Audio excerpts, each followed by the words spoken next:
Hey folks, this is Kalani. We're going to be looking at the legendary Clockheart. Now this is the very last boss in the new path in Twilight Arbor. This is the last boss in the Ether path. Now, incredibly daunting at first, especially when you kind of look at his abilities, think, oh crap, and then suddenly get AoE'd out of nowhere. But don't worry, we're going to have a look at his abilities, we're going to have a look at some tactics, and how to best deal with this. So, abilities. First and foremost, he has a frontal smash. This hits incredibly hard, meaning that you basically can't get hit by it unless you have an absurd amount of toughness. His second ability is an AoE, hits for considerably less but does actually immobilize you, obviously setting him up nicely for a frontal smash.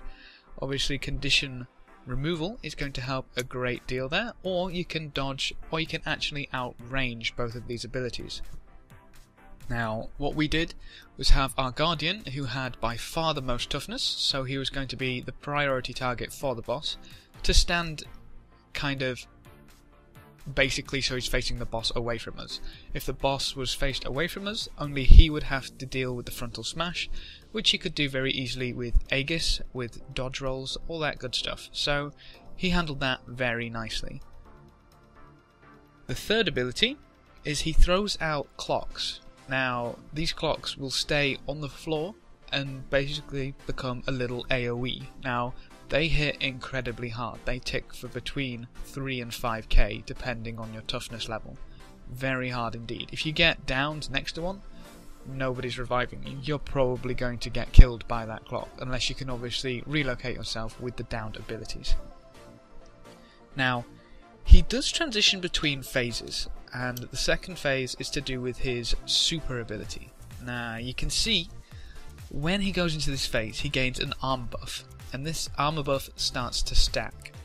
Now, if you read his buff that he gets, he's susceptible to electrical discharge. Now, obviously, that means a holographic enemy is spawning somewhere in the room, and you've got to kill it on top of the boss.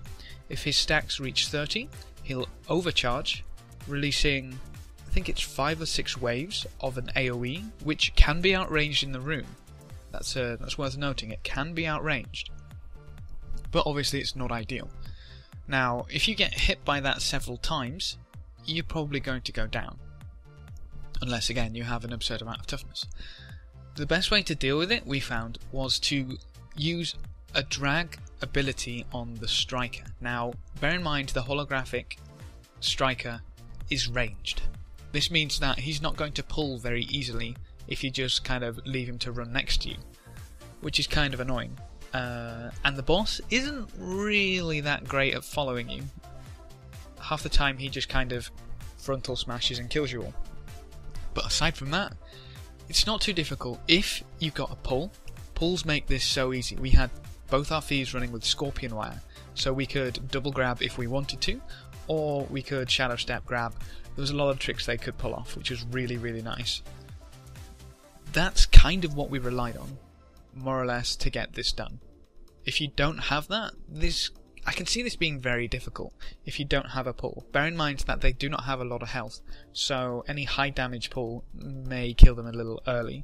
You can try drag the Clockheart kind of over and on top of them by trying to line of sighting around the room, but it's awkward, especially when the floor starts to get electrocuted. And that's the last thing to talk about.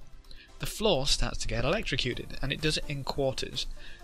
Oddly enough, I actually can't put my finger on what causes this, whether it's a time deal, which I don't believe it is because we had one very early on in an attempt, or whether it's to do with his overcharge ability. If it's to do with his overcharge ability, that means that every overcharge which goes off, and basically when you don't cancel or remove his armor buff, you'll get a quarter of the area electrified, but it wasn't doing that reliably either, so I'm not entirely sure what that's from.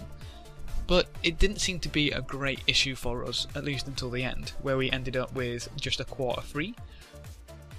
So, I don't know, that may be a little unreliable right now, or I'm just completely ignoring something which causes it. So if you do know, leave that in the comments below.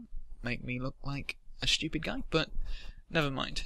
These phases go back and forth. So you've got where you can damage him, he'll do his frontal smash, AoE, and throw clocks, and then he goes into the armor phase, where you can't damage him, but you need to kill a striker on top of him to cancel it, or he's going to overcharge.